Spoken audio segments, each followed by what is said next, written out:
When you're in your 30s and you're not where you want to be financially or professionally, it can easily feel like you're running out of time. And especially the added pressure from society, oh my gosh, it can easily feel like that.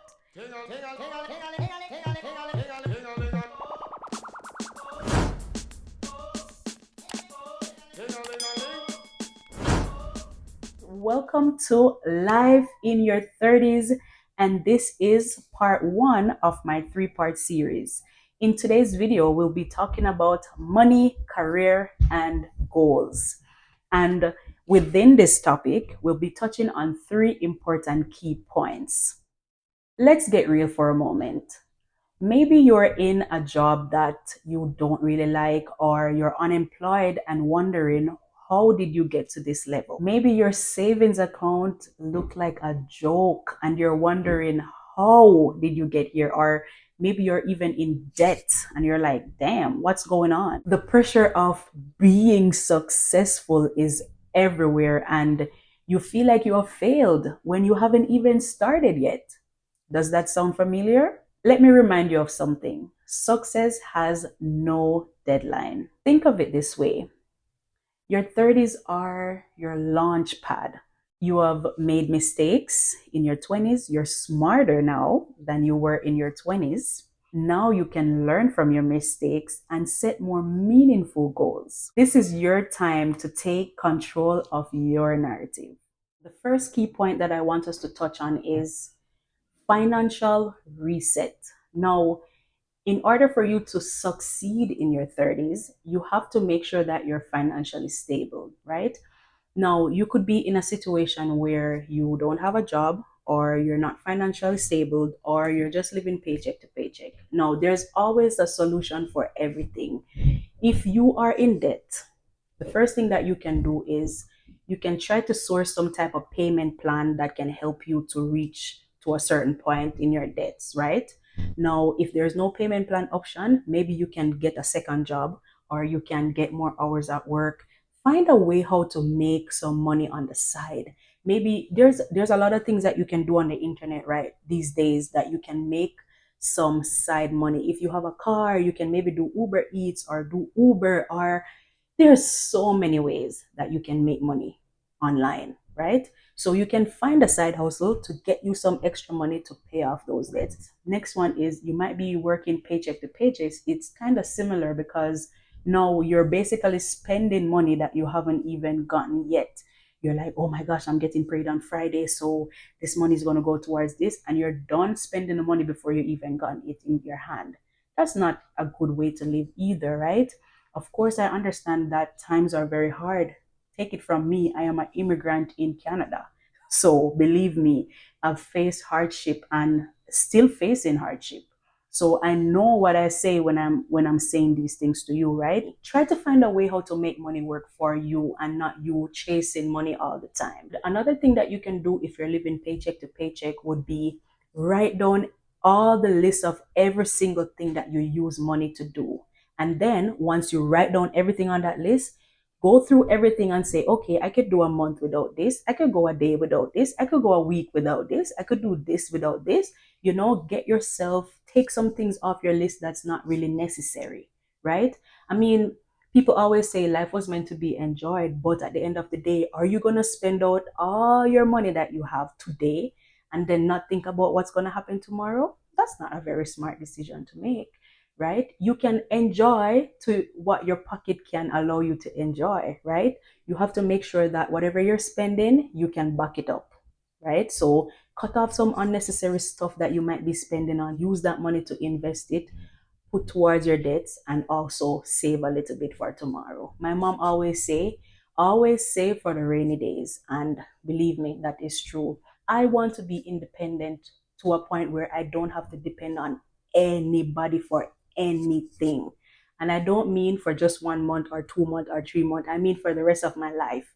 I want to be at a place where I don't have to ask anybody for anything. I don't have to borrow anything from anybody. And that's the mindset that you need to have too. Don't always think that, oh, I have this friend or this family member that I can always rely on. No, try to put yourself in a place where you can rely only on you. You know what I mean? Because look at it this way. If every single body that you depend on today just suddenly pass away, God forbid, but if they suddenly pass away, what are you going to do? They already passed on. You still have your life to live. So you have to depend on you. There's nobody else in this world that you can depend on but yourself. So you have to get into that frame of mind, get to a place in your life that you don't have to depend on nobody. And once you reach to that level, believe me, there's no turning back. And also, you feel so good about yourself because you don't have to be looking over your shoulder like, oh my gosh, I have this to do and I have this to do and I have that to do. So get yourself to that level. Live within your means. Don't go ahead and spend money on extra stuff that you don't want or stuff that you can't really afford. So the next key point is building or changing your career. Now, you might be in a job that's not really exciting you anymore, and you're afraid to get out of it because you're like, oh my gosh, this is the thing, this is a job that's putting food on my table. Now, nobody's telling you to leave your job without any backup plan. Now, in the meantime, while you're in that job, you can always source other things. You could maybe get a side hustle, you can maybe get a second job, you can maybe just try to find a job in the meantime while you're in this not so fun job anymore, right? Never be afraid to start over. Never be afraid to turn over a new leaf and just start right over. Take it from me, right? I started over my life so many times because each time I moved to a new country, then that's where I have to start from zero. I came to Canada a few years ago and I had to start from zero. Now, let me put my personal experience in this one. I came to Canada as an international student. I studied culinary and I fell in love with being a chef. I am currently a chef as we speak. I fell in love with being a chef, but lately I am like, I don't really like this career anymore, and I feel like I could make more money, right? Now, me in my 29, well, touching my 30s, I'm basically starting over because I am going back to school and I'm starting a new career. I mean, it's baking and pastry, but at the end of the day, people might say, oh, baking and pastry is not too far from culinary. But if you look at baking and cooking, they're two different things because cooking, you can freestyle, you can fake it till you make it with cooking. But when it comes to baking, you have to know what you're doing because if you mess it up from the beginning, that's it for you, right? And then you wouldn't even know the results until you're done baking and putting all those efforts and you're like, oh my gosh, I didn't add sugar. But anyway, like for me, starting over, I always like to start over, especially if what I'm doing now is not working out for me. I don't have any issues to start over. And you shouldn't too. Don't be afraid. I'm just telling you my experience because I want you to get some motivation from that and inspiration from that. Now, I am now going back to school again. People might be wondering, oh, why are you going back to school? Why not just get a different job? But for me, I want to be a pastry chef. I want to open my own pastry shop in the future. I want to be making wedding cakes. I want to be making whatever cakes that you want in this world. I want to be able to make that for you.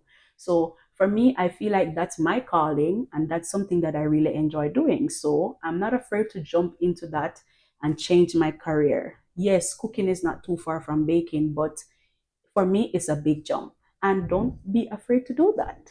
At the end of the day, we get one life to live. Don't just waste your time doing something that you don't really like. You know what I mean? Find you a job or find you a career that when you're in that field, you're doing it, you get up every day energized, and you don't feel like you're working. Because when you love what you do, it does not feel like you're working. You know what I mean? Third key point is setting goals that matter. Now, let's talk about goals. It's not about writing a to do list that looks good on paper. It's about aligning your goals with what truly matters to you. Ask yourself, what kind of life do I want to live every day? What kind of life do I want to wake up to every day? Then you break it down into actionable steps. You got to dream big, but sometimes you have to start small, right? A lot of people might not agree with writing down your goals and making plans because I've had a few people and family members who told me, oh, I don't like to set goals and I don't like to make plans because they never work out. Hmm. And I'm here to tell you the reason why they don't work out is because you don't believe in your goals. You can't set a goal and with an expectation that it's going to fail. You have to have high expectation for that goal that you're setting. Me personally, every end of year, I write down my goals. Yes, some people might call it a cliche and yeah, everybody's doing it, but I do that. And I would say that it's a very good thing for me.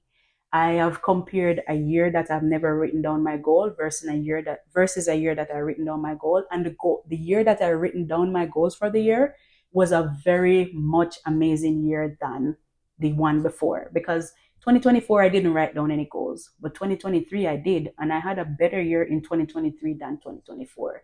So I say all of that to say it doesn't hurt to write down your goal. Like, is it going to kill you if you make a plan? No. But if you make a plan, it will be better than just figuring it out as you go along, right? Make a plan, write a list, check things off. I'm so excited when I accomplish a goal and I get to just put a check mark beside it. It's so excited. Like it motivates me so much to even do more. You know what I mean? So it's always good to write down your goals.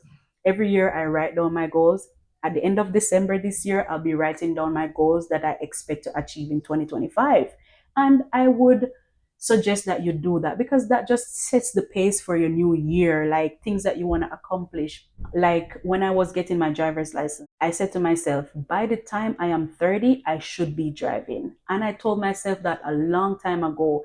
And then when I realized that I am approaching my 30s and I'm like, I'm not where I want to be, like the thing was just on my head every day and I didn't stop until I started driving. You have to set your goal and also be consistent with it. For me, I would have already been monetized if I was consistent with my YouTube channel.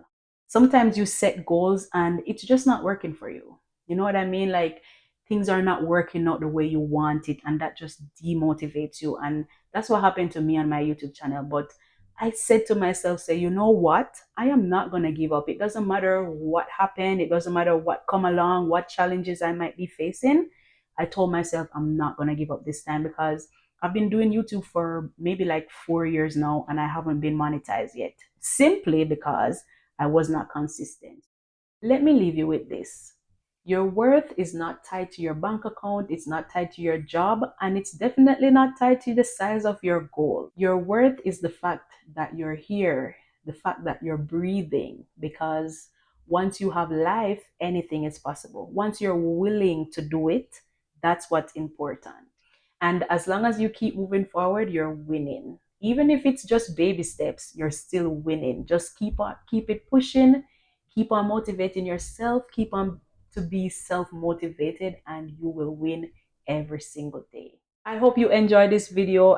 It was really nice chatting with you guys. Please leave a comment down below on your thoughts on this video. If you want to add something that I might not have touched on, please don't hesitate to comment it down below. Our next topic is going to be about relationships and stability. So we're going to be touching on marriage. We're going to be talking about single life. We're going to be talking about finding your place being single, and we're going to dive deep into more into relationships. All right, so please don't hesitate to turn on your post notification bell so that you can be notified when I post that video. I hope you have a beautiful day, morning, evening, or night, and I will catch you in the next episode. Bye for now.